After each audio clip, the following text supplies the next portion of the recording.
നമ്മൾ കൊച്ചിയിൽ നിന്ന് നേരെ പോകുന്നത് കാസർഗോട്ടേക്കാണ്. കാസർഗോഡ് കഴിഞ്ഞ തവണ ഇഞ്ചോടിഞ്ച് പോരാട്ടം നടന്നത് മാത്രമല്ല, അവിടെ BJP 2 സീറ്റിൽ, മുതുമ ഗ്രാമപഞ്ചായത്തിൽ 2 സീറ്റിൽ BJP അവിടെ വിജയിക്കുകയും ചെയ്തു. കാസർഗോഡിന്റെ മനസ്സിൽ കഴിഞ്ഞ തവണ എന്തായിരുന്നു എന്നുള്ളത് മകേഷ് പറയും. മകേഷ്, എങ്ങനെയാണ് കാസർഗോഡിന്റെ മനസ്സ് കഴിഞ്ഞ തവണ? ആർക്കൊപ്പമായിരുന്നു കാസർഗോഡുകാർ കഴിഞ്ഞ തവണ നിന്നത്? കാസർഗോഡ് ജില്ലയിൽ ആകെ 17 ജില്ലാ പഞ്ചായത്ത് ഡിവിഷനുകൾ.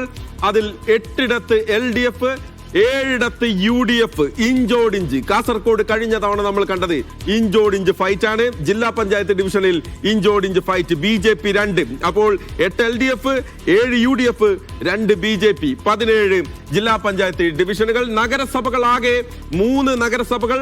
അതിൽ 2ഇടത്ത് LDF, 1ഇടത്ത് UDF. അതാണ് കണക്ക്. 3 നഗരസഭകളാണുള്ളത്.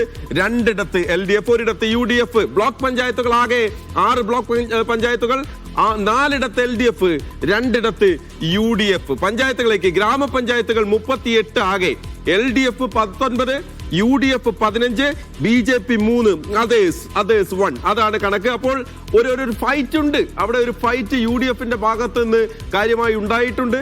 LDFനെ സംബന്ധിച്ചിടത്തോളം വലിയൊരു വിജയം എന്ന് കാസർഗോഡ് നമുക്ക് അവിടെ അവകാശപ്പെടാനില്ല എന്നുള്ളത് കൂടിയാണ്. അജി, ഏതായാലും നമുക്ക് ഷെഫീഖ് നസ്രുള്ളയുണ്ട് വിവരങ്ങൾ നൽകാനായി. ഷെഫീഖ്, കഴിഞ്ഞ തവണത്തെ കണക്കുകൾ പരിശോധിച്ചു കഴിഞ്ഞാൽ കയ്യൂർ, ചീമേനി, ബേഡെടുക്ക പഞ്ചായത്തുകൾ LDFന് പ്രതിപക്ഷമില്ലാത്ത ഭരണമാണ്. അതാണ് LDFന്റെ ആത്മവിശ്വാസം. ആ ആത്മവിശ്വാസം ഇത്തവണ അവർക്ക് കരുത്താകുമോ? കാസർഗോഡിന്റെ മനസ്സെന്താണ് ഷെഫീഖ് പറയുന്നത്?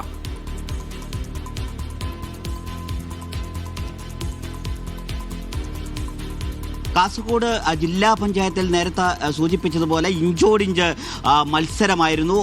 7ഉം 8ഉം അതിൽ LDFന് ഒരംഗത്തിൻ്റെ പിന്തുണ കൂടുതൽ ലഭിച്ചത്. UDFിൽ നിന്ന് മാറി വന്ന് സ്വതന്ത്രനായി മത്സരിച്ച ആളുടെ വിജയമാണ്. ആ പിന്തുണയിലാണ് ജില്ലാ പഞ്ചായത്തിൽ LDFന്റെ ഭരണം നേടാൻ LDFന് സാധിച്ചത്. കാസർഗോഡ് ജില്ലയിൽ LDFന് മാത്രം അംഗങ്ങളുള്ള പഞ്ചായത്തുകളുണ്ട്. നേരത്തെ സൂചിപ്പിച്ചതുപോലെ പഞ്ചായത്തിൽ LDFന് മാത്രം അംഗങ്ങളുള്ള പ്രതിപക്ഷമില്ലാത്ത പഞ്ചായത്തുകൾ 2 അങ്ങനെ LDFന് വലിയ സ്വാധീനമുള്ള പഞ്ചായത്തുകൾ ആകെയുള്ള 38 പഞ്ചായത്തിലും 14 പഞ്ചായത്തുകളിൽ LDFന് മികച്ച മുന്നേറ്റം ഉണ്ടാക്കാൻ കഴിയും. അവിടെ വലിയ ഭീഷണി ഉയർത്താൻ മറ്റു പാർട്ടികൾക്ക് കഴിയില്ല. ആ സ്വഭാവത്തിലുള്ള 14 പഞ്ചായത്തുകൾ കാസർഗോഡ് ജില്ലയിലുണ്ട്. അതിൽ 2 പഞ്ചായത്ത് LDFന് പ്രതിപക്ഷം തന്നെയില്ല. അവരുടെ അംഗങ്ങൾ മാത്രം ജയിക്കുന്ന പഞ്ചായത്താണ്. അതോടൊപ്പം തന്നെ മറ്റു മേഖലകളിൽ LDFന് തീരെ അംഗങ്ങളില്ലാത്ത പഞ്ചായത്തുകളും കാസർഗോഡിൻ്റെ ഒരു പ്രത്യേകതയാണ്. കാസർഗോഡ് ബ്ലോക്ക് പഞ്ചായത്ത് എന്നത് LDFന് ഒരംഗവുമില്ലാത്ത ബ്ലോക്ക് പഞ്ചായത്താണ്. കേരളത്തിൽ ബ്ലോക്ക് പഞ്ചായത്തുകളിൽ ഒരംഗവും CPMനോ LDFനോ ഇല്ലാത്ത ബ്ലോക്ക് പഞ്ചായത്ത് കാസർഗോഡ് ബ്ലോക്ക് പഞ്ചായത്തായിരിക്കും. ആകെയുള്ള 6 ബ്ലോക്ക് പഞ്ചായത്തുകളിൽ 4 LDFന്റെ കൈവശം ഉണ്ടാവുമ്പോഴും കാസർഗോഡുള്ള 2 UDF ബ്ലോക്ക് പഞ്ചായത്തുകളിൽ 1 ബ്ലോക്ക് പഞ്ചായത്തിൽ LDFന് തീരെ അംഗങ്ങളെ ഇല്ല. അങ്ങനെ UDFന് മേൽക്കോയ്മയുള്ള പഞ്ചായത്തുകളുണ്ട്. അങ്ങനെ ഉള്ള പഞ്ചായത്തുകൾ പരിശോധിക്കുകയാണെങ്കിൽ 9 പഞ്ചായത്തുകളിൽ UDFന് ഇപ്പോൾ തന്നെ മേൽക്കോയ്മ ഉണ്ട് എന്ന് പറയേണ്ടി വരും.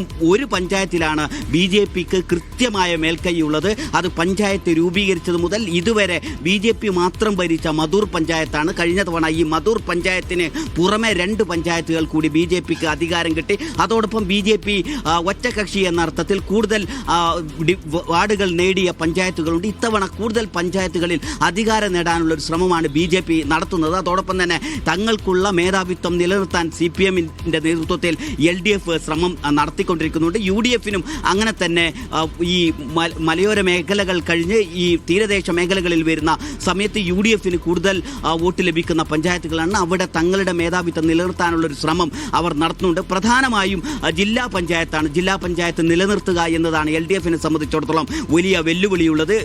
ഇത്തവണ ഒരു ഡിവിഷൻ വർദ്ധിച്ച് ആകെ 18 ഡിവിഷനാണ് ഉള്ളത്. അതിൽ ബേക്കൽ ഡിവിഷൻ ആണ് പുതുതായി ഇപ്പോൾ ഉള്ളത്. അത് LDFിൽ നിന്ന് INLന് ലഭിക്കണം എന്നൊരാവശ്യം LDFിൽ INL ഉയർത്തിയിട്ടുണ്ട്. അങ്ങനെയാണെങ്കിൽ ആ ഡിവിഷനിൽ എന്താണ് സംഭവിക്കുക? ആ ഡിവിഷന്റെ കൂടി പിന്തുണ തങ്ങൾക്ക് ലഭിക്കും എന്ന് LDF പ്രതീക്ഷിക്കുന്നുണ്ട്. UDFും സമാനമായ സ്വഭാവത്തിൽ ഒരു ബലാബലത്തിലുള്ള ഒരു മേഖലയാണ് ഈ ബേക്കൽ. അപ്പോൾ തങ്ങൾക്ക് കൂടുതൽ ഡിവിഷനുകളിൽ വിജയിക്കാനും അധികാരം തിരിച്ചു പിടിക്കാനും കഴിയും എന്ന് UDF കണക്ക് കൂട്ടുന്നുണ്ട്. 2000 മുതലുള്ള ജില്ലാ പഞ്ചായത്തിൻ്റെ ചരിത്രം പരിശോധിച്ചാൽ 2000 മുതൽ 2015 വരെ തുടർച്ചയായി 3 തവണ LDF ആണ് കാസർഗോഡ് ജില്ലാ പഞ്ചായത്ത് ഭരിച്ചിരുന്നത്. അതിനുശേഷം 2015 LDFിൽ നിന്ന് UDF ആ ജില്ലാ പഞ്ചായത്ത് പിടിച്ചെടുത്തത്. അത് തിരിച്ചു പിടിക്കാൻ കഴിഞ്ഞ തവണ LDFിന് സാധിച്ചിട്ടുണ്ട്. അത് UDFിൻ്റെ ഭാഗത്തു നിന്ന് മാറി സ്വതന്ത്രനായി മത്സരിച്ച ഒരു അംഗത്തിൻ്റെ പിന്തുണയോടുകൂടിയായിരുന്നു.